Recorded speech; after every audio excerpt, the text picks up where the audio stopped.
Perkenalkan, nama saya Fredly Nuryadi, saya selaku MC yang akan membantu kegiatan temu pakar pada hari ini, yaitu Mechanical Neck Pain.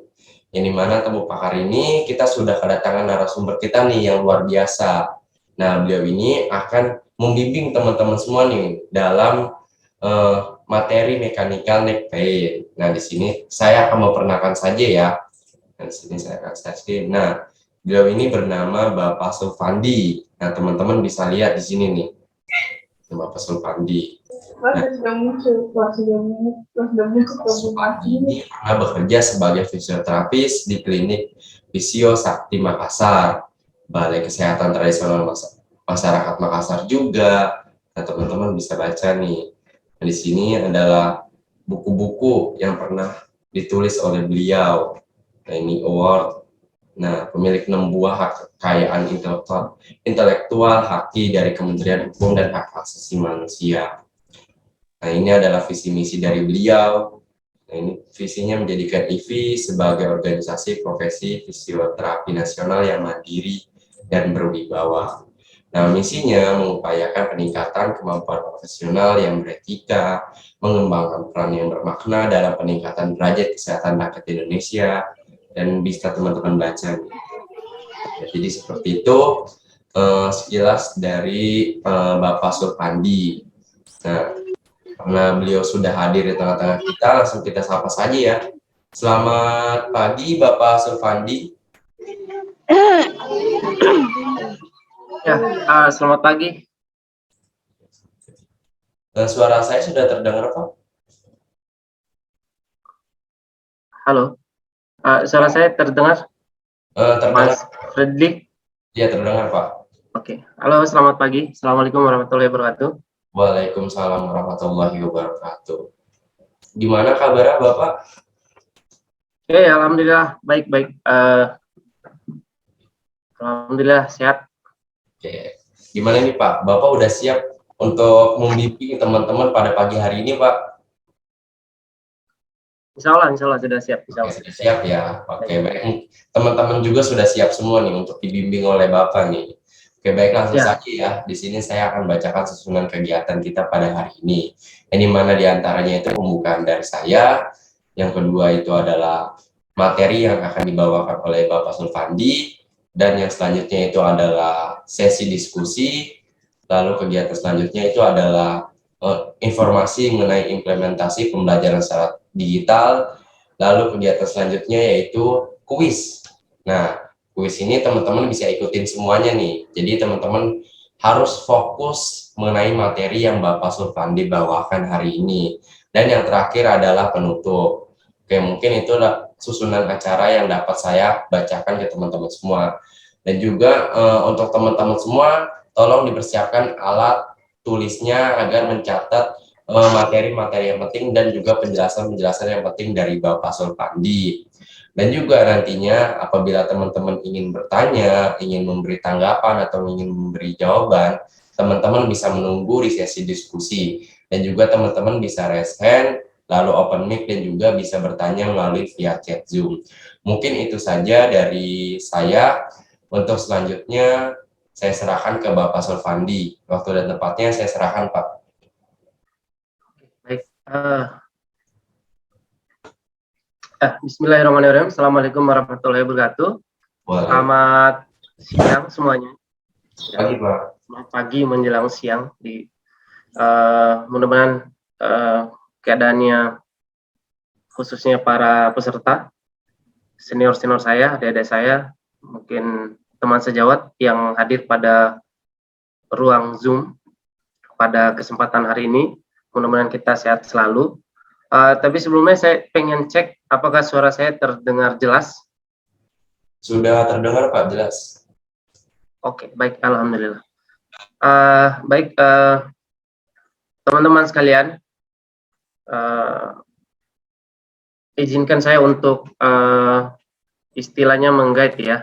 Tadi bahasanya Mas Fredly, meng-guide dalam artian kita di sini lebih mengarah kepada diskusi tematik ya. Jadi saya cuma mau menampilkan tools-toolsnya, apa aja sih yang terkait dengan mechanical neck pain, nanti mudah-mudahan saya sangat senang sekali dan sangat terbuka bila ada teman-teman sekalian atau adik-adik yang pengen diskusi dengan kita, itu jauh lebih bagus ya. Baik, Bismillah, kita mulai materi kita hari ini ya. Kita mulai dengan physiotherapy treatment in condition of mechanical neck problem. Nah, kenapa tema ini kita ambil? Karena ketika kita melihat prevalensi dari mechanical neck pain ini sangat tinggi sekali ya, sangat tinggi sekali, terutama di era pandemi ya, di era pandemi. Walaupun sebelumnya sebelum era pandemi juga sangat-sangat tinggi ya, sekitar karakteristiknya sekitar 60-80% ya. Itu menghindarkan semua populasi yang ada di dunia. Lalu bagaimana di Indonesia sendiri? Di Indonesia sendiri, based on riset terbaru, ternyata adanya gelombang COVID, baik gelombang COVID 1 atau 2, itu meningkat masalah pada nyeri leher, ya. Terutama yang uniknya adalah penelitian ini terutama pada kaum milenial. Nah, kaum milenial ini yang sangat banyak sekali, dan terus terang sendiri mechanical neck pain problem ini juga saya alami sendiri gitu. Jadi alangkah bagusnya kita membuka atau mengkaji sedikit bagaimana sih nyeri leher ini sebenarnya ya. Based on literature review, bahwa mechanical neck pain ini atau biasa disebut dengan MNP itu adalah satu kondisi muskuloskeletal problem. Jadi memang dia adalah gangguan kondisi muskuloskeletal. Ya, dia seperti low back pain ya, seperti low back pain. Jadi dia itu merupakan simptom atau gejala satu masalah yang variatifnya atau penyebabnya itu sangat banyak. Nah, seperti itu. Nah, di mana mechanical neck pain ini dia bisa bersifat lokal ya, artinya lokal hanya terjadi pada area itu saja, dan bisa juga dia menjalar ke arah area inervasinya seperti itu. Nah, di mana sering dikarakteristikan sebagai gangguan abdominalitas. Jadi ketika adanya neck pain ini, maka salah satu masalah yang terjadi adalah gangguan fungsi dari leher ya, atau dysfunction of neck pain. Seperti itu. Nah, penyebabnya yang paling sering ya, yang paling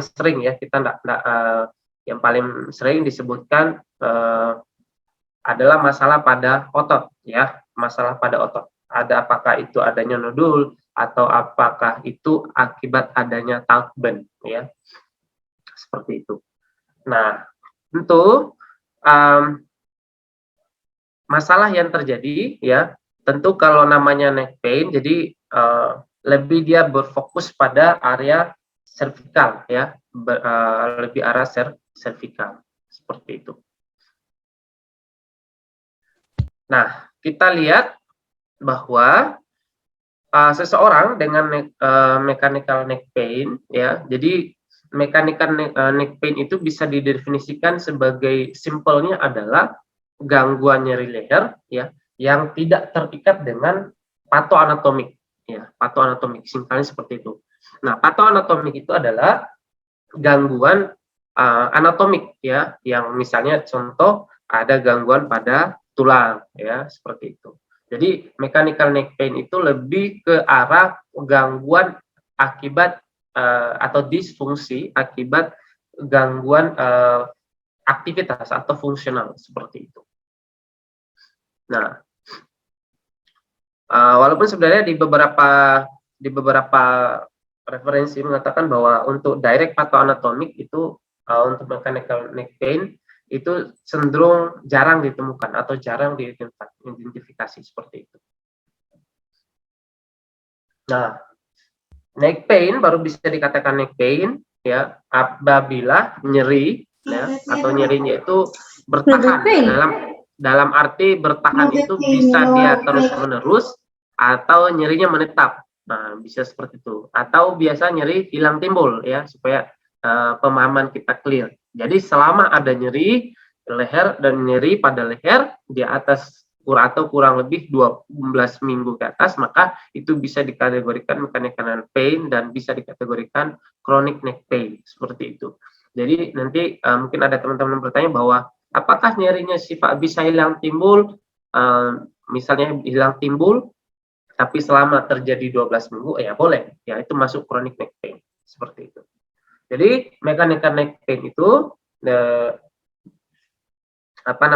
mechanical neck pain kita sudah singgung di awal bahwa penyebabnya itu ya dia terjadi akibat multifaktor ya. Jadi faktornya apa saja? Ya, yang pertama kita sudah bahas di sini, sudah tuliskan di slide adalah poor posture. Nah, atau postur yang jelek. Nah, postur yang jelek ini ternyata menyumbang sekitar 30% ya. Risiko terjadi neck pain seperti itu. Nah, kenapa bisa terjadi?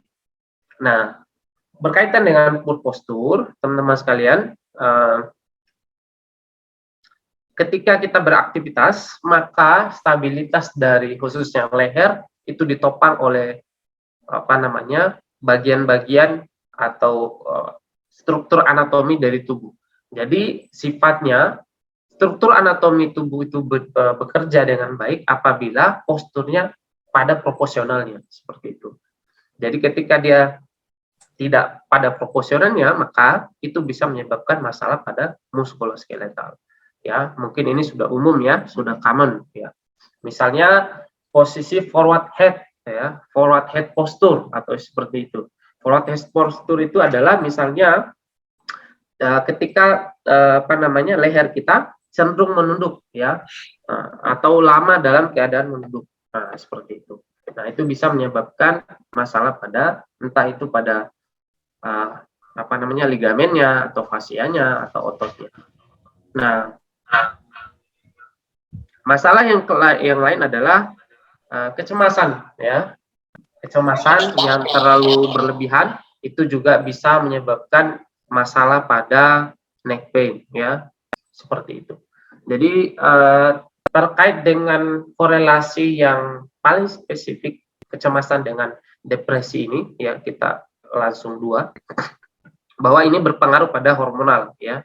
Jadi ketika orang mengalami stres atau depresi, maka hormonal itu menjadi lebih meningkat kerjanya. Hormon apa? Misalnya hormon adrenalin ya, hormon adrenalin. Jadi ketika hormon adrenalin ini meningkat, maka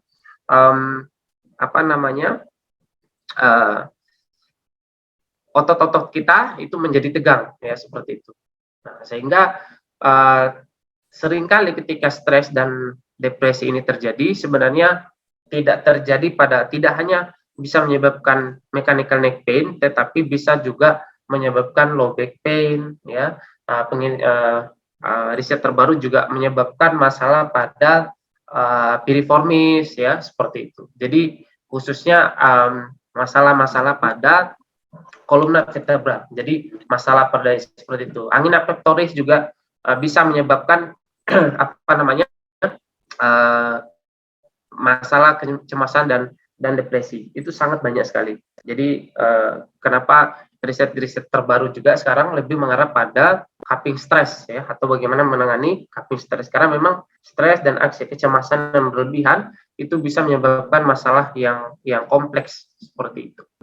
Nah, habis itu ada juga neck strain ya, masalah pada pada otot ya, otot leher ya. Habis itu masalah gangguan atau pekerjaan yang memang bermasalah. Contoh misalnya pekerjaan yang sifatnya statis ya, duduk terus menerus. Habis itu atau habit ya, ini bisa di occupational activity, ini bisa masuk ke habit. Contoh habit yang paling yang paling hit sekarang misalnya kayak kita misalnya pegang gadget atau smartphone kita itu lebih dari 2 jam ya. Dan rata-rata orang Indonesia kalau megang gadget based on riset ya, bahwa paling tidak itu minimal mereka menghabiskan waktu 2-3 jam ya, paling sedikit ya, dan paling banyak juga 2-3 jam itu normalnya. Di era pandemi itu lebih banyak lagi, ya bisa sampai 4 sampai 5 jam dia habiskan waktunya untuk memegang gadget ya. Di penelitian itu sengaja gadget. Kenapa gadget? Karena memang itu yang paling simpel digunakan. Kalau untuk laptop atau PC itu biasanya ada riset dari Amerika, tetapi saya lebih mengangkat yang gadget itu ya, karena memang gadget sangat simpel digunakan dan yang di gadget pun kita bisa akses informasi apapun. Nah, ternyata penelitiannya sangat seperti itu, sehingga tidak hanya dia disebutkan juga tidak hanya terjadi neck pain, malah yang paling sering itu adalah migraine ya, habis itu adalah low back pain. Nah, dan yang terakhir adalah salah satu dampaknya atau impact-nya itu adalah gangguan pada density tulang ya, jadi kepadatan tulang. Nah, terutama pada perempuan dan laki-laki itu terjadi perubahan yang signifikan. Ya, kalau pada perempuan itu lebih cepat ya, terutama pada pada perempuan. Nah, di riset itu mengatakan bahwa di era pandemi ya, ketika diukurnya massa tulang dari perempuan karena usia yang ditelitinya adalah usia masih produktivitas, berarti sekitar 20 sampai 35 tahun, yaitu bisa berkurang kadar sampai 8 sampai 15% ya, saking seperti itu. Nah, kita waktu untuk menghabiskan dengan gadget itu lebih banyak. Nah, inilah salah satu penyebab yang mungkin menyumbang terjadinya mechanical neck pain. Nah, kita ambil contoh misalnya, ketika kita terlalu banyak baring atau duduk, biasanya yang paling terkena efeknya adalah leher ya. Biasanya kalau kita sudah terlalu banyak duduk, biasanya kita akan megang leher kita akan seperti ini. Habis itu kita ekstensikan baru agak enakan seperti itu. Habis yang kedua itu adalah efeknya ke mata ya. Biasanya kita akan sudah mulai di 1 jam awal, biasanya kita sudah mulai menggosok-gosok mata. Kenapa bisa demikian? Karena pengaruh dari visual display dari PC kita atau smartphone kita itu membuat pencahayaan mata atau kornea mata itu berkurang, sehingga produksi air mata itu menjadi sedikit terganggu, sehingga mau nggak mau kita harus menggosok untuk merangsang produksi air mata, baru kita agak bisa merasakan agak enak seperti itu.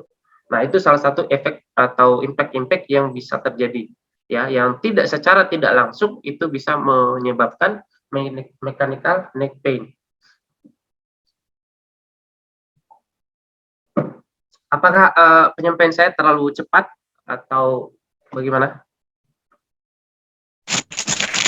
Bagus, Mi. Iya, mantap. Baik. Oke. Nah, kita akan menyinggung sedikit biomekanik of neck position. Jadi kita akan sedikit flashback ya. Saya tidak menampilkan anatomi lagi karena saya lihat di beberapa di sini sudah banyak sekali senior fisioterapis yang hadir, mahasiswa juga ada ya. Jadi sudah sudah familiar lah kalau anatomi. Jadi kita coba bahas langsung ke biomekanik of neck position. Jadi ini beberapa gambaran ketika leher kita diekstensikan atau digerakkan ke belakang seperti ini. Jadi kita bisa melihat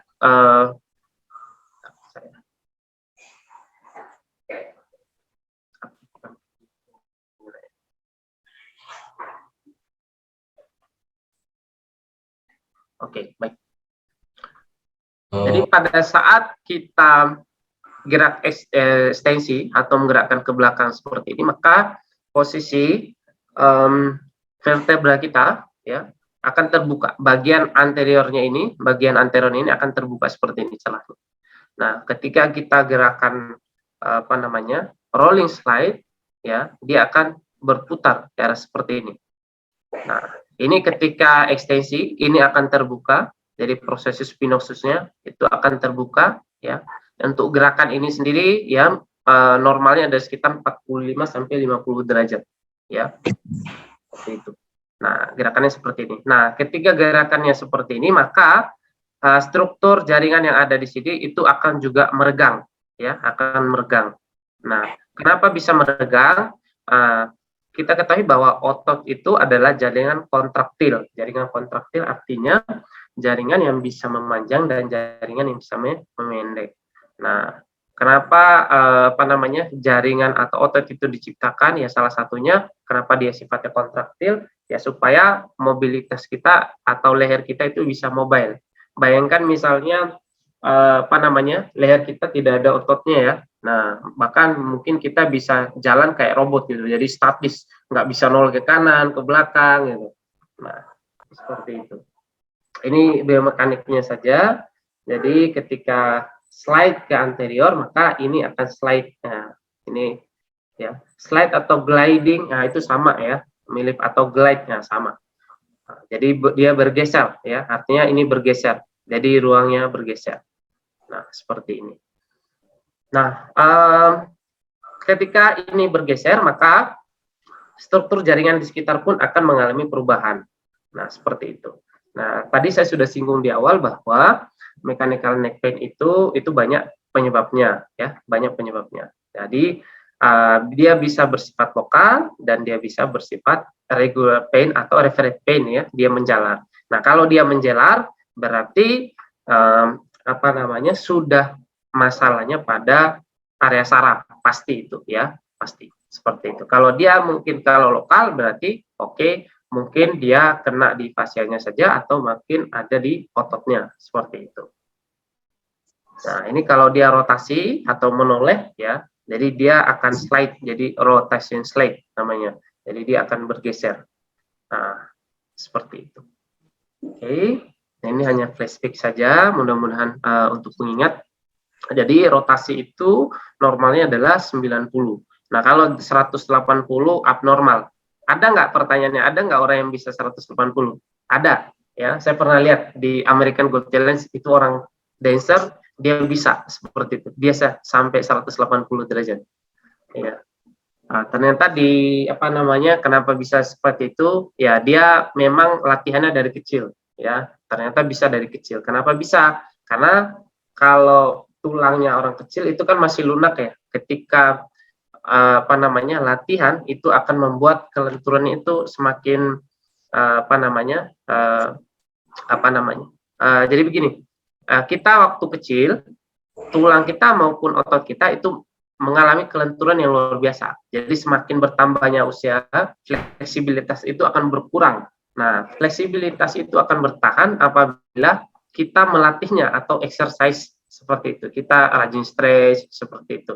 Jadi ini orang kenapa bisa kelenturannya atau fleksibilitasnya bertahan, maka hasilnya adalah dia mulai latihan atau exercise-nya dari kecil. Seperti itu.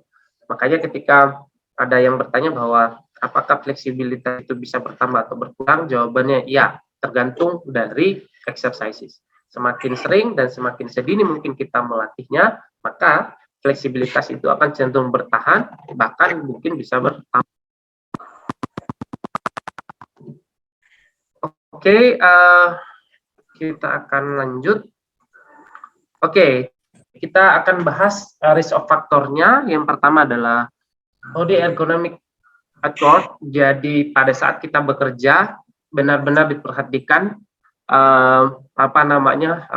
kenyamanan ya, kenyamanan pada saat kita bekerja ya. Kalau ada mahasiswa berarti pada saat kita belajar itu sangat mempreparekan atau memproperkan sekali untuk posisinya, terutama posisi duduk ya, posisi membaca itu sangat-sangat diperhatikan. Ya, sedikit cerita mungkin kalau di usia waktu saya zaman kuliah dulu, waktu di diploma, di S1 ya, di S2 tidak terlalu memperhatikan posisinya, artinya kadang saya membaca itu di tempat tidur, baca sembarangan, jadi posisi tidur tengkurap ya, leher tidak diatur. Nah, itu semua baru ternyata itu menjadi faktor penyebab. Nah, sehingga saya baru merasakan di usia menjelang 28-29 ini sudah mulai merasakan efek dari posisi ergonomik yang tidak bagus. Nah, body posture juga sangat diperhatikan. Jadi pada saat body posture itu adalah posisi tubuh kita, ya, posisi tubuh kita. Jadi cobalah berusaha untuk selalu mengkoreksi postur, ya, mengkoreksi postur atau membalikkan posisi badan kita ke arah semula. Misalnya posisi duduk kita yang terlalu ke belakang, ya coba atur kembali supaya itu bisa menjadi rileks sejenak, ya. Terutama memang kalau pekerjaan kita menuntut duduk lama atau berdiri lama, ya, contoh seperti itu. Kalau misalnya berdiri lama berarti sesekali misalnya sejam atau sejam setengah sesudah kita berdiri, maka kita harus duduk, ya, atau duduk seperti itu. Kalau kita sudah terlalu banyak duduk misalnya sejam atau 2 jam, maka usahakan ya berapa detik kita harus berdiri atau berjalan, ya, seperti itu. Nah, itu salah satu tips yang bisa kita berikan untuk mengurangi risiko mechanical neck pain ataupun ini correlate dengan low back pain seperti itu. Makanya salah satu studi yang efektif atau belajar yang efektif itu adalah direkomendasikan bahwa tidak menyimpan makanan, ya, tidak menyimpan makanan di dekat meja belajar seperti itu. Saya tertarik dengan artikel ini. Kenapa bisa tidak menyimpan makanan bisa memicu cara belajar yang efektif? Kenapa? Karena diketahui bahwa sejam atau 2 jam setelah kita duduk, maka otot-otot postur itu akan mengalami tightness. Jadi ketika mengalami tightness itu hormon stres itu sudah mulai bermunculan. Jadi dia baru akan bisa rilis ketika ada gerakan yang baru, ya, atau new movement. Nah, salah satunya adalah misalnya kita haus, maka kita harus move dari tempat duduk kita untuk berpindah, ya, untuk mengambil air minum misalnya di dispenser di dapur kita. Itu kan ada jarak dan ada gerakan yang kita lakukan. Nah, seperti itu. Jadi itu salah satu yang bisa kita terapkan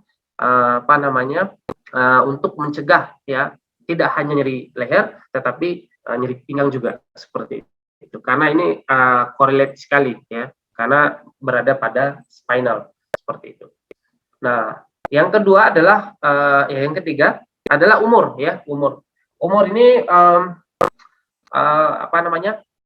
sangat korelasi sekali, di mana semakin seperti yang saya jelaskan tadi, semakin bertambahnya usia, maka fleksibilitas dari otot itu sendiri itu akan berkurang. Ya, apalagi memang kalau kita punya kebiasaan tidak berolahraga, ya, dalam artian kita tidak memiliki jadwal pasti dalam hal men-settlekan atau men-schedulekan kapan kita harus olahraga. Jadi olahraga itu sebenarnya bukan untuk, kalau buat saya pribadi, itu bukan hanya untuk gaya-gayaan bahwa kita dikatakan dengan olahraga, enggak. Tetapi itu adalah salah satu bentuk care kita terhadap tubuh kita. Jadi tubuh kita juga punya hak dan kewajiban yang mesti kita berikan, ya. Salah satunya dengan memberikan dia olahraga. Nah, ketika olahraga, maka hormon kebahagiaan itu akan mulai muncul, ya. Hormon endorfin, dopamin itu akan sudah mulai muncul sehingga membuat otot-otot kita menjadi rileks seperti itu. Nah, itu salah satu bentuk healing kita kepada otot-otot kita atau sendi-sendi kita, ya. Sehingga itu bisa membuat kita selain menjadi lebih segar, tentu lebih punya energi positif, bahkan mungkin bisa lebih awet muda, ya, seperti itu. Jadi rahasia sebenarnya untuk anti aging itu cuma satu sebenarnya. Yang pertama adalah jangan stres, jangan terlalu banyak memikirkan hal negatif, dan yang kedua ya rajin olahraga, itu kuncinya. Dan itu tidak hanya membuat anti aging, tetapi ya nyeri leher, nyeri pinggang, nyeri kaki, nyeri tungkek dan sebagainya itu bisa rileks. Trauma, ya, ada trauma, saya bagi dua, ada trauma makrotraumatik dan mikrotraumatik. Nah, makrotraumatik itu adalah trauma yang apa namanya yang terjadi pada otot yang misalnya terjadinya pada tiba-tiba ya, seperti itu misalnya akibat kena stres atau direct stress dari luar ya, seperti itu kena pukulan atau kena benda tumpul dan sebagainya, itu makrotraumatik. Nah, kalau mikrotraumatik itu biasanya berkaitan atau correlate dengan repetitive injury yang terjadi dia korelasi ke arah body ergonomy tadi, dan yang kedua body postur yang jelek seperti itu. Jadi karena body postur yang jelek, habis itu posisi kerja yang jelek ya, sehingga itu bisa menyebabkan kelelahan pada otot seperti itu. Nah, ketika terjadinya kelelahan pada otot, maka itu bisa menyebabkan cedera yang sedikit. Nah, suatu saat langsung muncul nyeri leher seperti itu. Jadi sebenarnya nyeri leher itu bisa pemicunya bukan sekaligus, melainkan dia mungkin step by step ya, tergantung dari jenis pekerjaan kita, jenis postur kita, atau jenis habit kita seperti apa, sehingga itulah yang menjadi yang menjadi pencetus, sehingga ketika itu sudah memuncak, maka itu sudah mulai menimbulkan salah satu indikasinya adalah nyeri ya, nyeri. Nah, bisa nyeri lokal dan bisa juga nyeri menjalar atau refractory. Nah, habis itu ada juga acceleration in the thoracic alignment. Jadi ada yang riset terbaru juga ada mengatakan bahwa itu juga dipengaruhi oleh komposisi dari toraks. Nah, komposisi dari toraks sebenarnya korelasi dengan body posture ini, ya, korelasi dengan body posture. Jadi kenapa bisa leher kok kaitannya ke toraks? Nah, ternyata di toraks itu kan kita punya punya otot juga, otot-otot pernafasan. Habis itu struktur dari toraks itu sangat berkaitan dengan thoracal dan neck, seperti itu. Jadi ketika pola nafas misalnya terganggu, maka itu juga akan mengalami masalah pada leher ya, karena selain dari postur, dan itu juga berkaitan dengan nutrisi yang akan diterima oleh otot itu sendiri. Nah, dan yang terakhir adalah gadget. Nah, gadget ini paling sering ya, atau bisa bisa dikategorikan risk of faktor yang kalau di sekarang di terbaru yang paling utama ya, akibat gadget ya, akibat gadget. Ya, saya tidak mengatakan bahwa gadget itu jelek, tetapi sebagiannya sebagai sebagai orang yang belajar terkait dengan masalah fisioterapi, ya bagusnya kita bijak dalam menggunakan halnya teknologi ya. Kalaupun kita mengharuskan atau pekerjaan kita mengharuskan menggunakan teknologi yang durasinya atau durability-nya memang lama, maka exercise yang bisa dilakukan self exercises itu yang bisa kita lakukan untuk mengurangi atau mengurangi gejala atau masalah yang timbul akibat penggunaan gadget seperti itu. Oke, ini beberapa patofisiologi yang saya coba gambarkan ya. Ini tidak menggambarkan bahwa patofisiologi mechanical neck pain itu pattern seperti ini, tetapi sebagian besarnya seperti ini. Ya, bisa dipahami ya, karena memang proses patofisiologi itu pasti akan berbeda-beda. Yang kita bisa gambarkan adalah secara umum ya. Contoh misalnya saya gambarkan misalnya ada pasien yang dengan static position atau anergonomic. Nah, di mana kondisi static position ini ya, ini memunculkan masalah pada overlocking pada muscle. Jadi otot tadi itu bekerja terus-menerus. Nah, sedangkan otot itu kan punya masa kerja ya, artinya dia berapa lama baru diriliskan dulu baru bisa dipakai lagi seperti itu. Nah, otot itu overlocking, jadi menimbulkan ketika dia terjadi overlocking, dia bisa menimbulkan tightness ya, ketegangan atau spasm, dan bisa menimbulkan stiffness atau kekakuan. Nah, dari hal ini bisa menyebabkan mikrosirkulasi, jadi sirkulasi ke otot itu menjadi menurun ya, Akibatnya adalah terjadinya iskemik jaringan. Nah, iskemik jaringan ya menyebabkan serabut ototnya menjadi abnormal, ya, bisa bisa berkurang. Habis itu taut band, jadi ada taut band yang kayak model nodul itu. Habis itu taut band ini bisa menyebabkan pencetus nyeri. Nah, nyeri, ya. Nah, kalau sudah nyeri itu bisa menjadi dua, dia bisa menjadi hipersensitivitas. Hipersensitivitas itu ketika dia ditekan, misalnya area lehernya itu baru disentuh sedikit, itu sudah mengalami nyeri, ya, itu sudah hipersensitivitas. Nah, habis itu ada referred pain. Referred pain itu artinya nyerinya menjalar, ya. Ya, tergantung. Ada yang menjalar sampai ke bahu, ada yang menjalar sampai ke misalnya ke lengan atas sampai ke jari-jari, ya, tergantung area yang diinervasinya. Seperti itu. Oke, yang selanjutnya adalah ini adalah subsistem. Jadi subsistem of spinal stability. Jadi untuk stability pada spinal atau leher langsung pakai kodenya kok. Aspek atau ada 3 komponen yang penting adalah neural. Neural ini adalah kontrolnya, dalam arti berarti sarafnya, atau yang kedua adalah pasif stability, yang akibat dia masuknya adalah spinal column atau tulang kita. Active stability itu adalah muskular atau otot. Jadi 3 hal ini pasti berkaitan, ya, tidak bisa dipisahkan.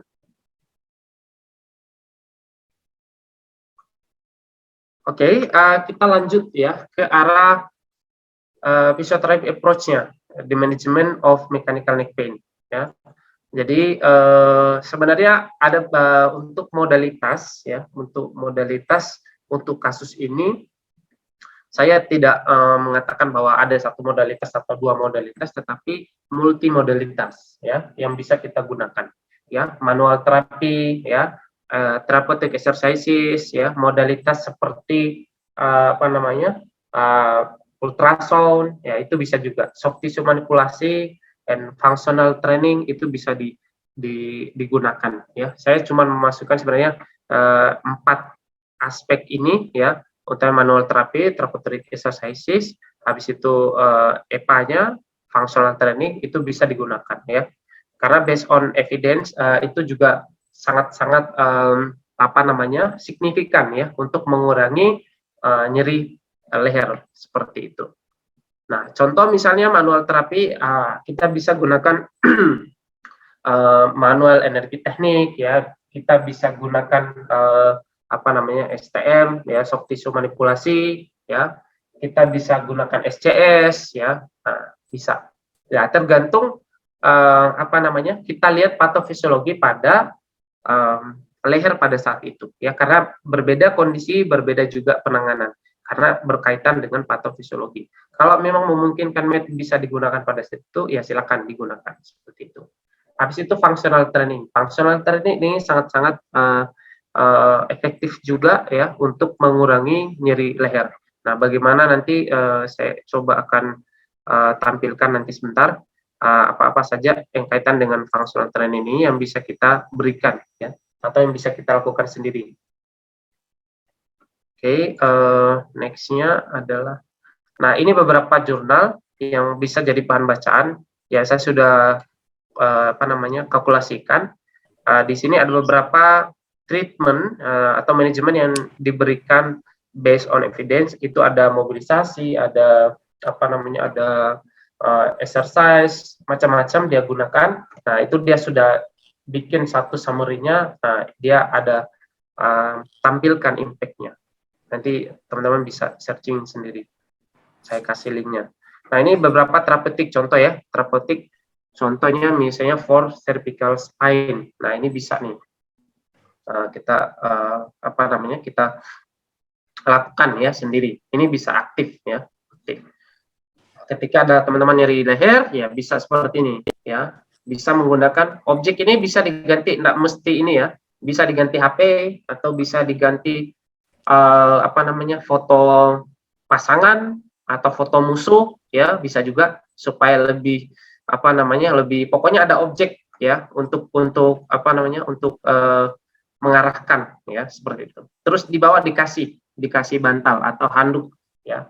Nah, ini ditekan ke bawah ya, ini ditekan ke bawah, terus mata diarahkan ke sini ya, mata diarahkan ke sini. Ya, perlu diingat bahwa ketika terjadi mechanical neck pain itu secara tidak langsung itu juga berpengaruh pada saraf mata ya, saraf mata. Makanya ketika kita melatih pasien dengan mechanical neck pain, hal itu juga harus diperhatikan ya. Habis itu dagu bisa seperti ini, kita tekan ke bawah lurus seperti ini, kita tekan ke bawah seperti ini. Nah ini standing isometric. Habis itu bisa ke belakang, ini paling sering dan gampang. Apa namanya, tangan kita jepit seperti ini, dua seperti ini ya. Bagian atas dari jari kita ini berada pada apex bagian distal ya, distal dari occipital, basis occipital kita. Nah, baru kita tekan ya, tekan seperti itu. Nah, itu salah satu apa namanya, beberapa latihan yang sangat efektif ya. Ini juga ya, ini diangkat sedikit ya. Jadi kepalanya tadi ada, anggaplah baseline bantalnya ini diangkat sedikit. Nah, sehingga menimbulkan kontraksi dari sternocleidomastoideus. Habis itu bisa juga seperti ini, kita bisa modelnya seperti ditekan atau bisa seperti ini ya, atau boleh seperti ini kalau kita posisi duduk ya, itu tekan ya ke arah kalau ini yang gambar E ini adalah lateral ya, jadi kita tekan seperti ini ya, seperti itu. Ini untuk manual resistant, artinya untuk penguatan ya, penguatan. Kenapa mesti dikuatkan? Ya karena prinsipnya adalah leher ini adalah satu komposisi tubuh yang butuh stabilitas ya, stabilitas. Jadi ketika dia tidak kuat jaringannya, maka itu akan menyebabkan masalah. Makanya salah satu latihan yang paling efektif juga adalah resisten atau strengthening ya, seperti itu. Nah, ini juga bisa dilakukan ya. Kita taruh misalnya tangan kita bisa lihat, tekan seperti ini. Ini harus atau punggung tangan kita ini harus nempel di area di atas processus spinosus dari vertebra ya, thoracal. Sehingga apa? Sehingga memberikan apa namanya, pergerakan resisten itu benar-benar sesuai dengan kurva yang kita inginkan. Ya, modelnya harus seperti ini ya, enggak boleh juga terlalu hiperekstensi ya, itu kita hindari. Jadi ini sifatnya statis ya, statis atau isometrik. Nah, kalau yang ini baru yang eccentric. Jadi kita mulai dari bawah, suruh tekan, nyampe ke atas, baru ditahan seperti itu. Ya.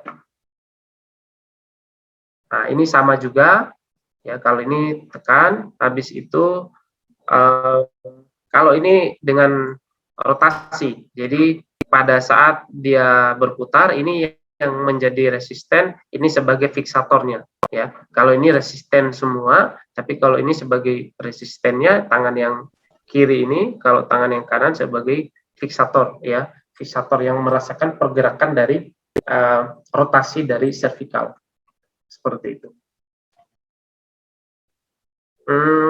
Ya, cervicogenic headache itu paling banyak ya, nyeri sepanjang leher ya, baik sebelah kiri maupun sebelah kanan, bahkan ada yang kedua-duanya, itu paling banyak ya. Ini bisa diterapkan. Terus beberapa latihan, ini penelitian dari Amerika, dia jelaskan juga salah satu beberapa berikan kepada tentara-tentara, dan menurut saya sangat bagus bila kita terapkan, karena dia tidak fokus pada lebih kepada pencegahan juga supaya neck pain itu tidak terjadi. Nah, salah satu yang perlu dilakukan adalah tidak ketika teman-teman sekalian atau senior-senior sekalian yang mungkin sudah menangani pasien dengan neck pain atau nyeri leher ya, yang tidak tidak berhenti setelah ditangani beberapa kali. Nah, coba divariasikan, berikan juga treatment pada shoulder ya, shoulder dan thoracal ya. Ini harus bebas, benar-benar free atau dia harus relax seperti itu. Nah, bentuk latihannya bisa seperti ini, ya, bisa dilakukan seperti ini secara free active movement exercises. Jadi secara aktif, berikan secara aktif. Nah, bisa juga seperti ini, latihan dengan menggunakan TheraBand, habis itu disuruh dia menggerakkan aktif seperti ini. Ya, karena ternyata di beberapa pasien juga, misalnya terjadi nyeri leher itu akibat masalah tension pada romboid, ya, baik itu Meyer maupun minus, ya. Karena kalau kita lihat secara struktur anatominya, di bawah situ kan ada saraf juga, ya, yang tembus ke cervical. Nah, ketika saraf itu terjepit, maka bisa saja menyebabkan neck pain. Habis itu ada juga seperti ini tadi, jadi gulung handuk habis itu ditekan ke bawah, boleh. Nah, ini seperti ini juga, ya, ini menyebabkan latihan proloctusnya itu dia dikombinasikan dengan retraksi, ya. Jadi kayak model model apa ya istilahnya, kayak gini, sequence gini. Habis itu ini pasti akan terjadi ketegangan pada otot, khususnya pada low back pain-nya ini, pinggang, gluteusnya, romboidnya, dan kenapa tangannya diangkat supaya terjadi resisten juga pada area bahu. Makanya harus ditambah seperti ini. Kalau ini tidak diangkat, maka resistennya hanya pada lower back saja, lower back-nya aja, ya, dengan sakral, ya, seperti itu.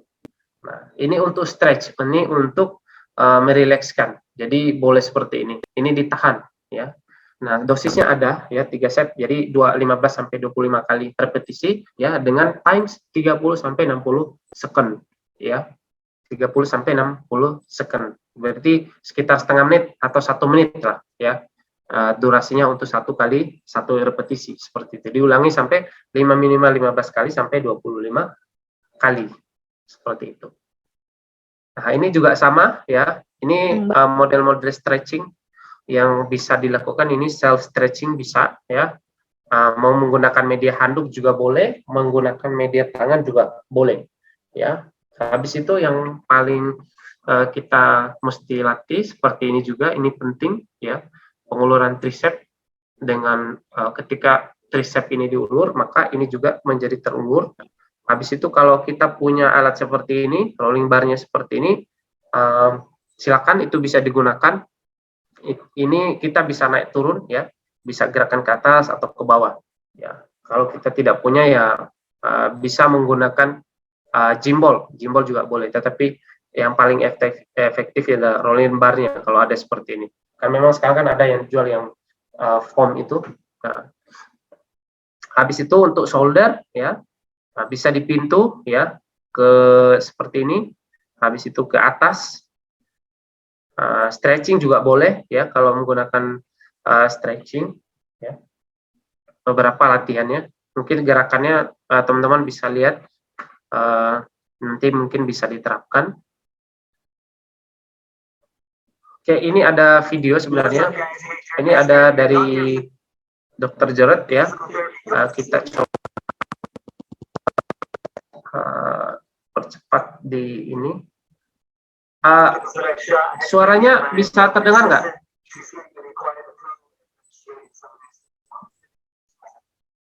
Suara terdengar, ya? Atau tidak? Kurang jelas, Pak, suara. Kurang jelas, ya, suaranya, ya? Iya, Pak. Oke, baik. Berarti kita... Kalau ini sudah terdengar? Ntar, wait. Ya, Sudah, okay. Pak.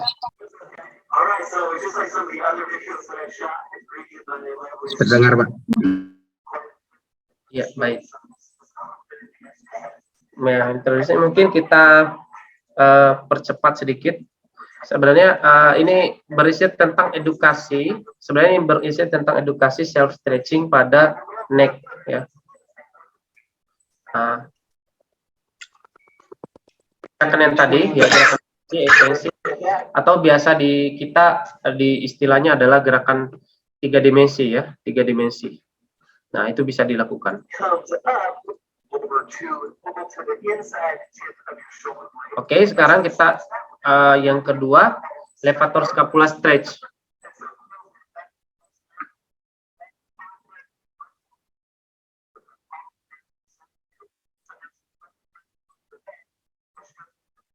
Jadi dia apa namanya, variasinya kayak ipsilateral gitu. Jadi untuk levator scapula, intinya kalau di neck problem ini tentu tadi saya jelaskan bahwa karena ini dia stabilitas, maka ada dua yang kita lakukan. Yang pertama adalah penguatan dan stretch. Jadi kita bagaimana mengulur.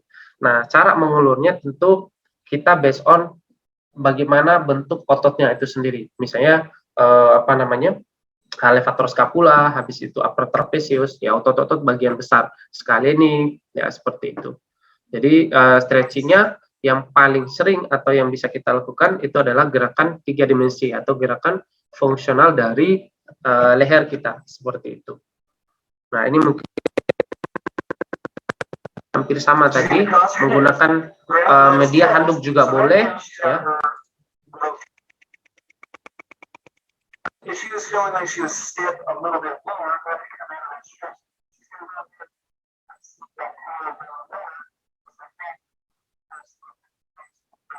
Ya, seperti ini. Nah, simpas.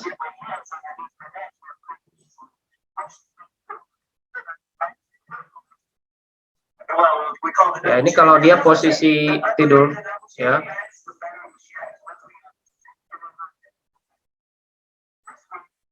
Nah, posisi tidur, ya. Tadi ada beberapa juga. Oke, ada satu video lagi, tapi mungkin kurang lebih sama. Untuk passion waktu, kita jam berapa ya? Kita jam 12. Nah, ini beberapa outcome measurement yang bisa digunakan oleh teman-teman. Kalau misalnya ada yang lagi meneliti, jadi mahasiswa pengen urus skripsi gitu.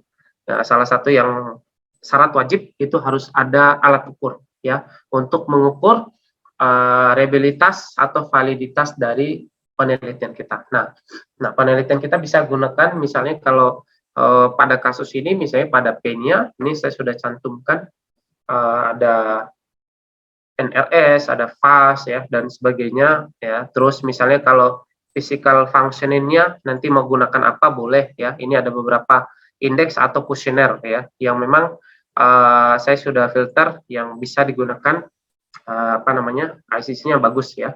Ada work statusnya, status pekerjaan, psychological distress-nya, habis itu ada quality of life-nya, menggunakan indeks apa, ini ada, ya, nanti bisa digunakan.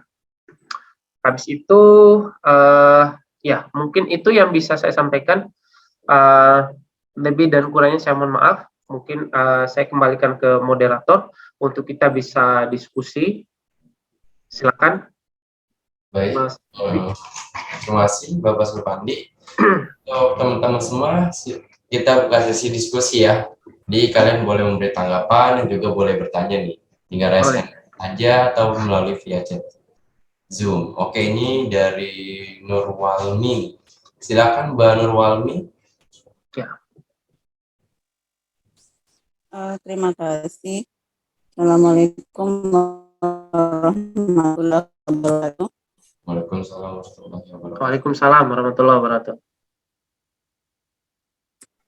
Menyimak tadi dari awal sampai ke patofisiologi, saya menyimpulkan kalau mechanical neck pain itu adanya nyeri leher yang sebagian besar karena faktor gangguan pada otot akibat misalnya salah posisi ataupun faktor lain, begitu ya. Kalau mudah-mudahan saya tidak salah menyimpulkan. Ya.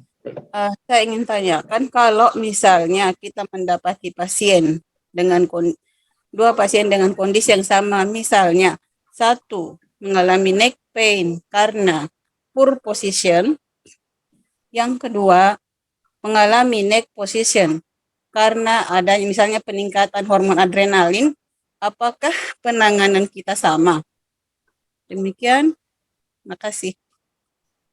Oke, baik. Sangat menarik, Bu, pertanyaannya. Bu Nur Walmi ya. Bu Ya. Nur Walmi dari mana, Bu? Saya dari RSUD Prof. Anwar Makatutu Bantaeng, Sulawesi Selatan. Oh, dari Bantaeng. Ya, Bu. Salam kenal. Baik, pertanyaan sangat menarik ya. Jadi, apakah misalnya ada dua kondisi yang sama, ya, neck pain dengan poor position, dan yang satu masalah neck pain, tapi dia ada kontribusi dari apa namanya tadi, hormon adrenalin ya, peningkatan hormon adrenalin, betul ya?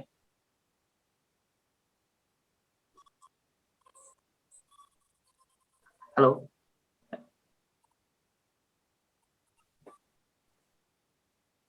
Suara saya terdengar nggak? Yang tadi? Ya, adrenalin ya. Oke, baik. Nah, tentu kalau dari dua hal ini, secara saya bisa menyimpulkan bahwa penanganannya kurang lebih sama, mirip, tetapi ada perbedaan. Nah, bisa dipahami ya, saya tekankan, pertama, penanganannya kurang lebih atau prinsipnya hampir sama, tetapi ada perbedaan, ya, perbedaan. Contoh misalnya, pada neck pain khusus kondisi yang pertama, poor posture, ya, poor posture. Yang pertama, kalau poor posture, yang perlu kita lakukan adalah yang pertama, ya, kita memberikan stabilitas, ya, latihan stabilitas pada neck-nya itu sendiri. Habis itu kita mesti rileskan bagian lehernya. Habis itu koreksi postur. Bisa dipahami, Bu, ya? Koreksi postur. Jadi sudah ada 1, 2, 3. Itu main utamanya. Nah, sekarang yang kondisi yang kedua, neck pain juga, ya, tapi dengan kontribusi dari peningkatan hormon adrenalin. Nah, maka yang pertama yang diberikan adalah sama 1, 2 tadi. Yang pertama adalah stabilitas, latihan stabilitas, ya, atau penguatan pada leher. Dan yang kedua mungkin stretching tadi atau rileskan pada leher. Yang ketiga, karena dia berkaitan dengan hormon adrenalin, nah maka tentu kita harus ada menangani intervensi yang bisa menurunkan hormon adrenalin. Nah, hormon adrenalin itu salah satunya diproduksi di mana? Misalnya seperti itu, ya. Kan itu pertanyaannya. Nah, salah satu misalnya hormon adrenalin itu bisa atau dikendalikan oleh saraf simpatik. Misalnya kita bisa memobilisasi daerah ginjal atau bagian vertebra bagian belakang. Nah, maka itu yang kita tangani. Jadi di situ perbedaannya. Jadi sudah 1-2-nya sama, tapi 3-nya tadi berbeda. Satu dengan with correction posture dan satu dengan direct mobilisasi organnya, atau yang kedua spinal mobilisasi, seperti itu. Bisa dipahami, Bu? Nah, spinal mobilisasinya itu bisa melalui, kalau dia abdominal berarti basis cervical dan basis sakral, seperti itu. Nah, bisa diberikan misalnya yang paling simpel osilasi kah, ya seperti itu. Bisa diberikan tapping teknik, bisa seperti itu. Mungkin itu, Bu, yang bisa kami gambarkan. Terima kasih. Ya, Bu. Mungkin ada lagi?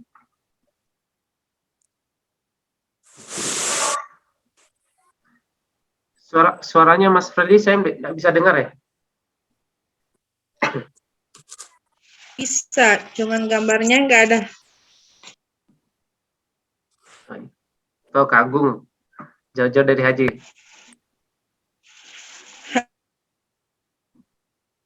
Ya, silakan Mas Fredly. Masih ada lagi nggak yang bertanya? Mas Fredly kayak sepertinya lagi mute ya? Lagi di mute kanunya. Maaf. Oke. Gimana teman-teman? Ada yang masih ingin ditanyakan nih dari yang lainnya nih? Karena banyak nih yang join pada hari ini ya Pak, ya, pada semangat semua nih Pak. Seperti ini. Banyak Boleh yang hadir. saya yang pertama ya. Ya, silakan.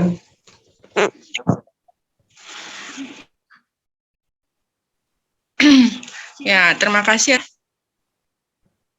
bisa join untuk kasus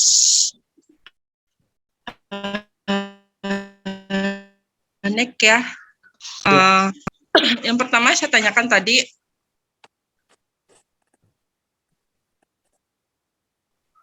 Mohon maaf Bu, suaranya tidak terdengar Bu, kurang jelas gitu. saya lihat tadi untuk penanganan kasus exercise untuk neck-nya halo? Iya, Ya. Tadi yang saya perhatikan tadi untuk latihan untuk neck pain itu posisi lumbal itu tidak tegak. Dia mengikuti dengan gerakan yang diberikan untuk latihan neck pain. Yang saya ingin tanyakan, apakah kita harus posisikan tegak dulu baru kita kita kasih exercise untuk gerakan exercise yang diberikan, apakah memang sesuai dengan yang tadi ditampilkan. Itu yang pertama. Yang mana, Kak? Supaya bisa. Bukan.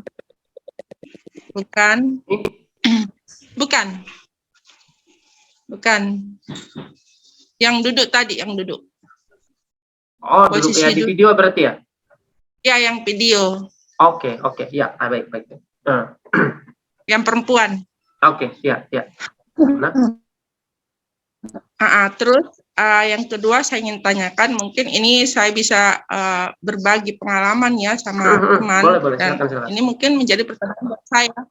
Ini kadang ada kasus untuk di neck pain itu ada semacam apa ya? Semacam bukan kayak nodulus, kayak semacam Tote band? Bundar-bundar. Bukan tote band, bukan kayak kelenjar kecil, tapi itu dia mengikuti pembuluh darah, artinya dia tidak menetap, dia lari-lari. Jadi kalau umpama kita pegang, dia ada, dan kita tindih dia ada, tapi bisa saja dia berada di posisi kiri, posisi kanan, posisi atas, posisi bawahnya daripada neck. Nah itu suatu ketika 2000 berapa ya, itu ada pasien seperti itu. Nah ternyata kasus itu dokter saja tidak mau mengangkat, artinya dia 50-50, 50-50. Yeah. Kalau dia dikeluarkan, bisa saja itu menjadi bisa saja sembuh dengan bagus 50, bisa saja juga 3 sudah tidak bisa lagi melakukan apa-apa. Jadi akhirnya pasien itu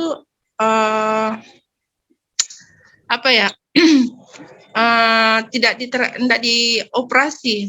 Jadi saya mau berbagi pengalaman, apakah ada dari pakarnya ini, pakar yang jadi pembicara ini hari, apakah pernah menemukan kasus seperti ini, dan apakah bisa dilakukan size, dan apakah memang kasusnya ini harus dengan teknik tertentu seperti itu. Mungkin bisa diberikan penjelasan kepada saya, karena saya menemukan ada pasien lagi seperti ini. Saya menemukannya 4 tahun yang lalu, tapi ya itu saya mungkin tidak menangani ya, karena saya berpikir mungkin saya belum mampu untuk di kasus itu. Saya takutnya nanti terjadi apa-apa di kemudian harinya, karena ini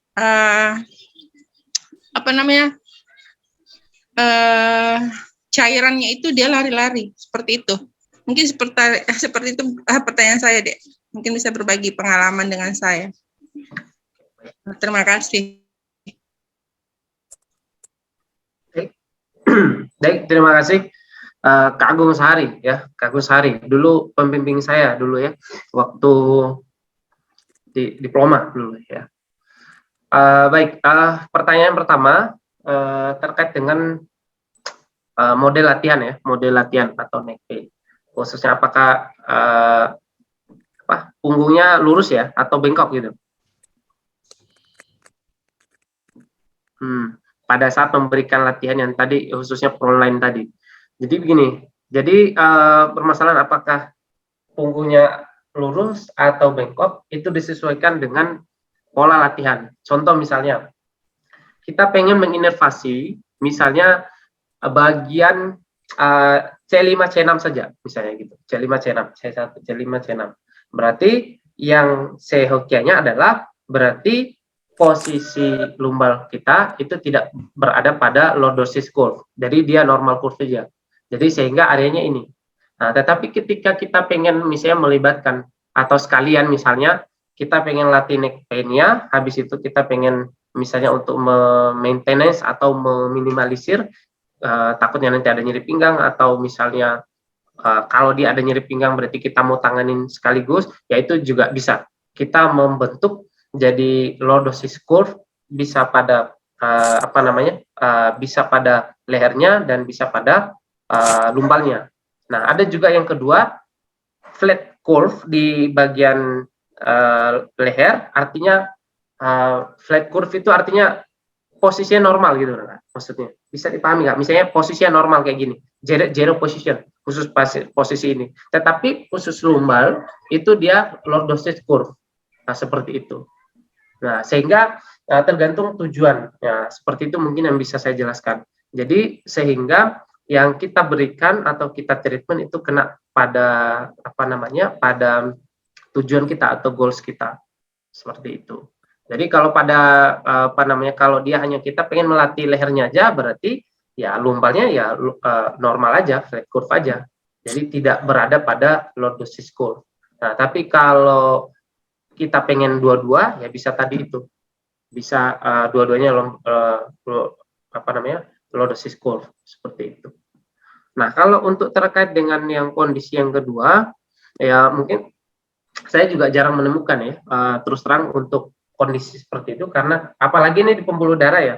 Kalau di pembuluh darah dan dia lari-lari semacam nodul, saya belum pernah menemukan satu kondisi pun seperti itu. Kalaupun memang harus untuk kita tangani, memang kita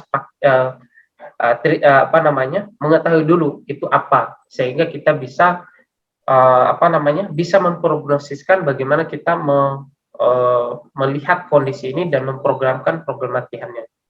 Kalau yang saya temukan misalnya ada tumor tapi tumor tidak ganas, nah itu masih bisa kita tangani. Saya sering kali kalau menemukan itu, misalnya ada tumor dan itu tumornya terbentuk dari sciatic jaringan, jadi dia bukan dari otot ya, tapi ada dua, ada yang dari otot, ada juga dari sciatic. Jadi awalnya dia akibat cedera, jadi numpuk, nempel, kayak gitu. Saya menemukan kayak gitu banyak. Nah, tetapi untuk kalau kondisi yang saya temukan itu, misalnya yang kedua itu tadi, akibat misalnya ototnya atau sciaticnya, misalnya benjolannya itu atau nodulnya itu ada, maka kalau misalnya durasinya memang sudah lama dan kita tekan, misalnya sudah nggak ada sakit, tidak sakit pada saat situ, dan tidak menimbulkan referred pain, itu masih bisa kita masih bisa kita menangani dengan cara yang konvensional yang tadi kita sharing ya, misalnya tadi ya stretching ya seperti itu, terus active exercises seperti itu ya. Mungkin itu Kak Agung yang bisa saya jelaskan. Ya, semuanya ada masukannya. Ya, sama-sama Kak. Ya. Oke, waalaikum. Oke, ada pertanyaan juga nih. Bagaimana membedakan mechanical neck pain dan menyebabkan penjalanan nyeri dengan cervical syndrome ya? Setahu saya cervical root syndrome ya. Cervical root syndrome. Nah, kalau cervical root syndrome berarti dia kena saraf. Ya, kalau mechanical pain berarti akibat masalah pada leher ya. Akhirnya gini, Ibu Nurwalmi. Jadi kita tadi sudah singgung bahwa mechanical neck pain ya itu adalah kondisi yang dimana terjadi nyeri pada leher ya, yang disebabkan oleh non patoanatomik. Non patoanatomik itu artinya kelainan yang tidak terjadi patologis ya, atau non patologis. Jadi pure dia hanya akibat masalah pada ya tadi pole position, body work, habis itu misalnya aktivitas ya seperti itu. Nah kalau misalnya cervical syndrome itu mungkin istilahnya hampir sama ya istilahnya dengan mechanical neck pain. Tapi kalau cervical root syndrome, nah itu beda. Bisa dipahami Ibu? Jadi kalau cervical syndrome ya hampir sama istilahnya. Istilahnya kan ini Englishnya aja. Ya kalau ini istilah di apa namanya di dunia kita kan ada istilah English, istilah Latin dan istilah Indonesia. Jadi kalau istilah apa namanya baratnya inilah mechanical pain. Tapi kalau istilah Latinnya mungkin cervical syndrome. Seperti itu. Kalau cervical root syndrome, nah itu beda. Nah, kalau cervical root syndrome berarti dia sudah menjalar ke arah penjalaran yang disebabkan oleh penekanan pada saraf. Nah, tentu cervical root syndrome itu banyak penyebabnya. Ya bisa karena HNP, bisa juga karena traumatik. Nah, begitu. Mungkin itu Bu Nurulmi. Mungkin kalau masih ada lagi satu, kalau mungkin di waktu untuk sholat ya, kalau di WITA itu sudah zuhur mungkin. Sudah masuk zuhur. Masih ada nih Pak satu ya, soal terakhir mungkin. Oke, mungkin ya jelas mungkin ya Mas Septian. Dari ini Mas Firman yang resen, silahkan dinyalakan. Wah, pakarnya nih. Assalamualaikum warahmatullahi wabarakatuh. Waalaikumsalam warahmatullahi wabarakatuh. Ini saya ada pertanyaan sedikit mungkin mengenai neck pain ya. Kan ada ada beberapa pasien yang di tempat kami itu biasanya dari rujukan dokter. Nah, rujukan dokter itu biasanya dia mau bahwa adalah ini adalah neck pain. Kemudian masalahnya itu adalah ada ada spasm di area upper trapezius, kemudian juga ada di sana juga ada taut band-nya, ada nodulusnya gitulah. Kemudian juga nyeri sakitnya pasien ini dia menjalar sampai ke kepala. Nah, perkataan dokter bahwa ini ada dokter bilang bahwa sakit di kepala itu karena ada faktor otot yang mengencang di area punggungnya, di area upper trapeziusnya, kemudian oksigennya itu oksigen yang akan naik ke kepala berkurang. Ya, betul. Kemudian, apakah mestinya minta penjelasan tentang soal itu? Apakah betul yang mestinya yang dibilang oleh dokter seperti itu apakah betul, dan bagaimana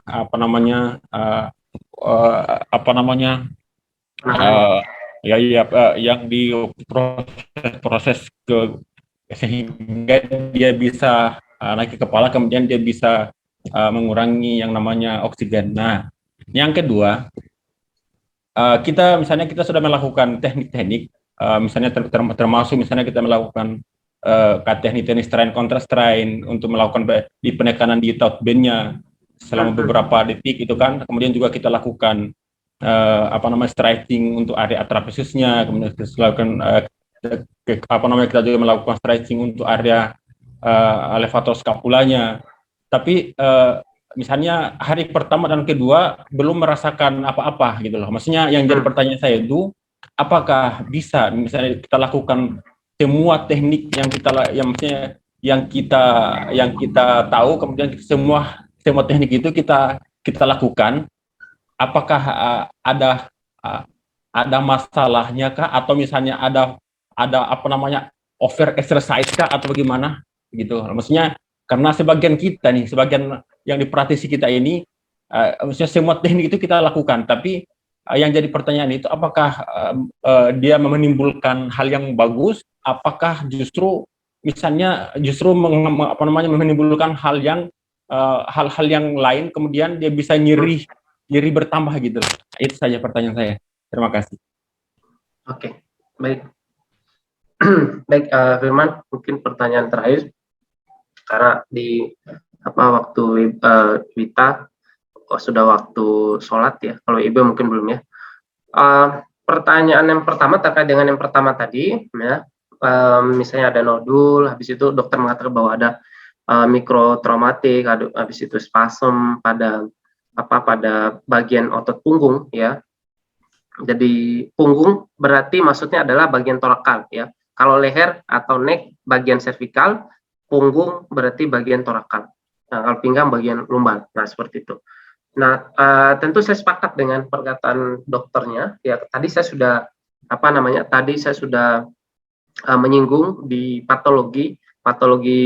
patofisiologinya tadi beberapa. Misalnya terjadi kita mulai dari misalnya terjadi spasm atau ada taut burn atau ada stiffness ya pada bagian leher. Maka hal itu pasti akan menyebabkan mikrosirkulasi. Mikrosirkulasi itu artinya dia terjadi penurunan ya supply ya, dalam hal ini mineralisasinya, oksigenasinya ya, yang di mana itu semua dibutuhkan oleh otot ya, sehingga terjadi namanya iskemik jaringan ya, seperti itu. Nah, ketika terjadi iskemik jaringan, maka otomatis atau serabut ototnya itu pasti mengalami problem, kurang lebih seperti itu. Nah, tadi juga saya sudah singgung bahwa ketika ada nyeri leher, maka kita jangan berfokus pada leher top ya. Tadi kan saya sudah singgung juga ya, bagian torakal itu juga mesti dikorek ya, dilihat ya, proses dia bernafas, posisi duduk dia.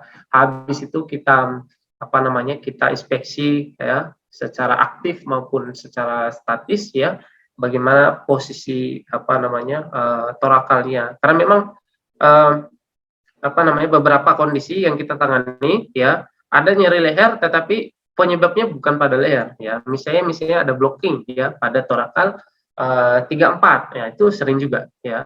3-4 ada juga, 5-6 banyak juga. Maka itu kita tangani. Terus misalnya ada juga masalah pada romboidnya ya, ada juga pada supraspinatusnya ya. Itu juga mesti kita perhatikan. Jadi makanya tadi saya coba menampilkan bahwa penanganan khusus pada mechanical neck pain ini atau nyeri leher itu tidak berfokus pada itu. Karena kenapa? Karena memang multifaktor ya, seperti itu. Nah, terkait dengan intervensi apa yang dilakukan, untuk pertanyaan kedua, selalu saya bilang bahwa yang pertama kita harus ngecek dulu, artinya bisa benar-benar apakah dia nyerinya tidak ada keterlibatan jaringan yang bersifat patologik. Itu yang pertama dulu. Ya, kalau tidak ada patologik, cenderung semuanya lebih safety, oke. Kita lanjut ke pemeriksaan yang kita bisa lakukan. Misalnya pemeriksaan alar, ya, alar test, misalnya kita coba kita tes ya untuk cervicalnya. Apakah ada hypermobility atau hipomobility, itu mesti kita periksa dulu ya, terkait dengan struktur jaringan intraartikulernya. Nah, kalau itu semua sudah aman ya, sudah artinya lebih safety untuk kita lakukan, maka kita memberikan modalitas yang memang kira-kira cocok. Contoh misalnya kita berikan SCS ya, habis itu kita MED ya, jangan diberikan semua, artinya beberapa saja. Dan yang paling penting, karena sifatnya nyeri itu sifatnya persepsi, nah tentu edukasi itu paling penting ya. Mungkin itu tambahan ya, Firman ya. Jadi edukasi yang paling penting. Nah, edukasi dan komunikasi itu sangat penting, karena kenapa? Karena secara tidak langsung itu bisa menurunkan nyeri ya. Tentu hal teknis saya tidak bisa berikan atau tidak bisa menjabarkan sesuai dengan keinginannya Firman, tetapi karena saya tidak melihat pasiennya, tapi yang jelas yang bisa saya guide-kan adalah seperti itu. Ya, beda halnya kalau misalnya kita sudah tahu real pasiennya kondisinya seperti apa, mungkin saya bisa memberikan detail untuk guideline atau langkah-langkah yang bisa diberikan. Dan yang kedua, yang selanjutnya adalah banyak juga masalah pada mechanical neck pain ini terjadi joint block ya, blocking pada joint sendinya. Coba diperiksa dulu ya, mobilitas atau mobility dari sendinya itu kalau bisa satu-satu dicek satu-satu. Nah, jangan mengira bahwa jangan mengira bahwa kayak kita ini tidak ada join block, bisa full, bisa mobile saya punya, tidak. Contoh saya sendiri, jadi saya punya saya punya masalah pada mata dan leher, leher. Nah, ceritanya adalah saya tahu bahwa mechanical neck pain, jadi yang saya fokuskan adalah area leher saya. Nah, ternyata setelah diperiksa, memang kalau saya periksa, memang daerah bagian punggung saya itu memang agak sedikit kurang mobile. Tetapi ketika saya studi di Malaysia, kebetulan profesor saya, Profesor Chua Siak Kuan itu, memang dia mendalami waktu di Hong Kong khusus vertebra bagian vertebra. Ya, coba saya minta diperiksa sama profesor saya coba diminta untuk bagian torakal saya. Nah, ternyata torakal saya ada di torakal 45 itu mengalami blocking. Jadi ketika itu terjadi, maka kadang-kala misalnya salah posisi, nyeri pada leher saya itu akan muncul. Nah, ketika itu dirileskan, dia mobilisasi dan manipulasi waktu itu 2 minggu yang lalu, ya, itu alhamdulillah artinya agak sudah mulai menurun. Saya punya nyeri. Jadi walaupun sekarang agak-agak mobile seperti itu. Nah, ternyata tidak hanya pada itu. Dan yang kedua, costovertebra. Nah, itu juga ternyata ada ya korelasinya seperti itu. Jadi mungkin kita bisa cek. Makanya yang tadi saya bilang bahwa kondisi ini adalah multifaktor. Jadi mesti dilihat. Ya, mungkin itu yang bisa saya jelaskan. Ya, mungkin saya kembalikan ke moderator untuk di selanjutnya. Terima kasih untuk teman-teman sekalian. Mohon maaf misalnya apabila ada pertanyaan yang tidak terjawab. Mungkin masih ada pertanyaan. Nanti mungkin bisa kita diskusi di lain waktu. Ya, atau nanti bisa kita diskusi, bisa mengambil nomor handphone saya di teman-teman panitia. Terima kasih. Assalamualaikum warahmatullahi wabarakatuh. Saya kembalikan ke moderator. Terima kasih Bapak Sopandi. Oke, untuk kegiatan selanjutnya kita akan mengadakan kuis ya. Nah, jadi teman-teman bisa ikutin saya nih ke Kahoot. Jadi kalian langsung ke Kahoot untuk mengikuti kuisnya. Nah, sudah terlihat belum share screen saya, teman-teman? Sudah. Sudah ya. Sini kalian bisa nih ya ke Kahoot ya. Oke, ini linknya. Saya langsung paste saja. Oke. Dan ke Kahoot, klik join, lalu kalian masukkan pin ini. Nah, di sini kalian masukkan nama kalian beserta kampus kalian ya. Kalian bisa scan barcode-nya.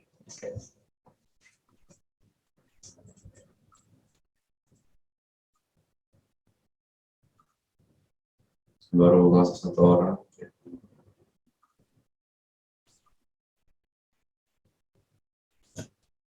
Ini kan di sini ada 170 orang. Saya akan start ketika sudah mencapai 50 orang yang masuk Kahoot. Dan juga nanti untuk juara yang mendapatkan door prize-nya nanti itu hanya juara 1 saja ya teman-teman ya. Dan untuk yang juara nanti pastinya akan dimintakan video membuat review dari temu pakar pada pagi hari ini.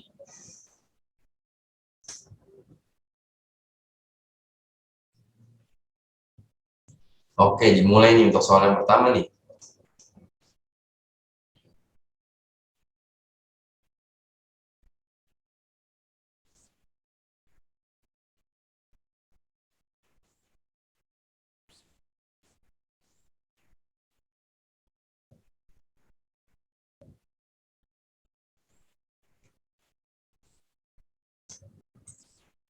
Oke, sudah banyak yang jawab nih. Kita cek jawabannya betul ya.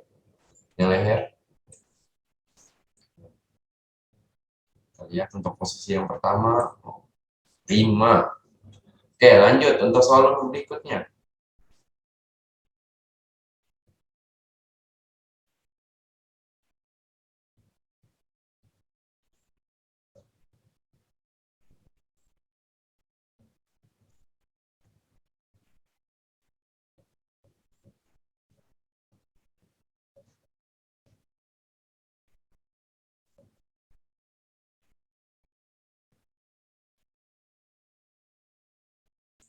Oke, next.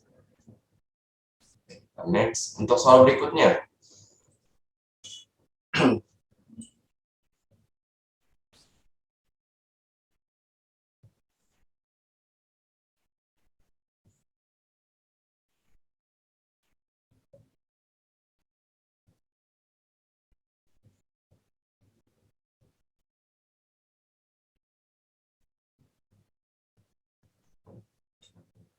Ada 42 orang yang betul ya.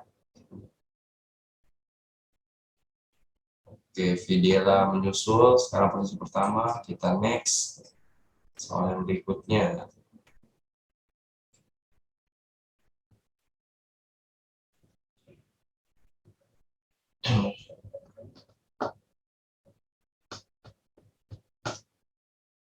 Oke, 27 orang jawabannya betul. Oke, Ana mengungguli sekarang yang pertama. Oke, kita next.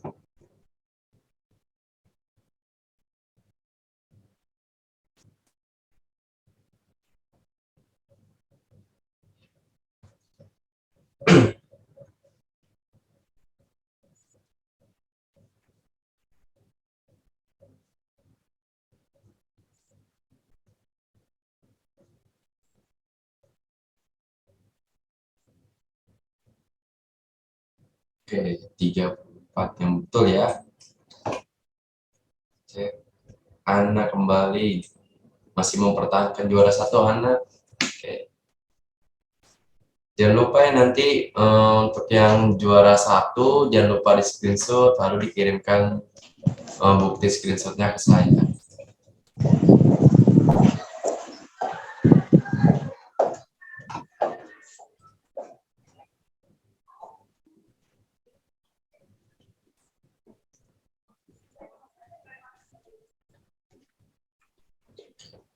Next.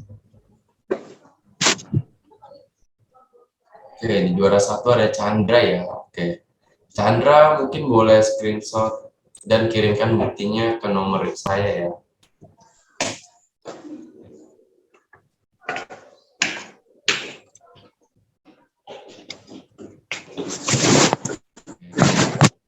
Nah, ini adalah absensinya ya. Teman-teman mengisi absensi.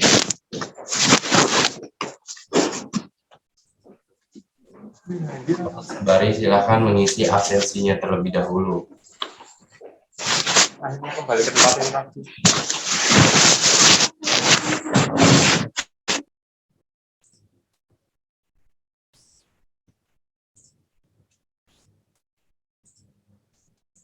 Ini untuk yang tadi Chandra ya, jangan lupa menghubungi nomor WhatsApp kakak untuk pengambilan door prize-nya. Oke, untuk teman-teman semua saya beri waktu mungkin 30 detik lagi ya untuk kalian mengisi absensi webinar hari ini.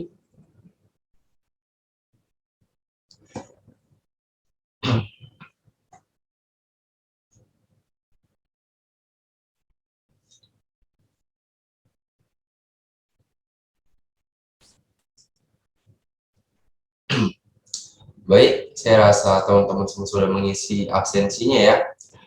Mungkin ini kita sudah di penghujung acara ya. Saya harap dengan adanya kegiatan temu pakar pada pagi hari ini, semoga dapat bermanfaat buat teman-teman semua, dan semoga apa yang tadi dijelaskan oleh narasumber kita dari 2 jam yang lalu itu dapat bermanfaat buat teman-teman semua, buat perkuliahan kalian, dan buat pada saat pekerjaan kalian nantinya. Mungkin itu saja dari saya. Kalian dipelajari kembali, apa yang kalian catat sekarang itu akan berguna nantinya pastinya. Mungkin itu saja dari saya. Apabila ada kata maupun sikap saya kurang mengenakan di hati kalian semua, mohon dimaafkan. Saya akhiri, wabillahi taufiq wal hidayah. Wassalamualaikum warahmatullahi wabarakatuh. Waalaikumsalam warahmatullahi wabarakatuh. Waalaikumsalam warahmatullahi wabarakatuh. Terima kasih.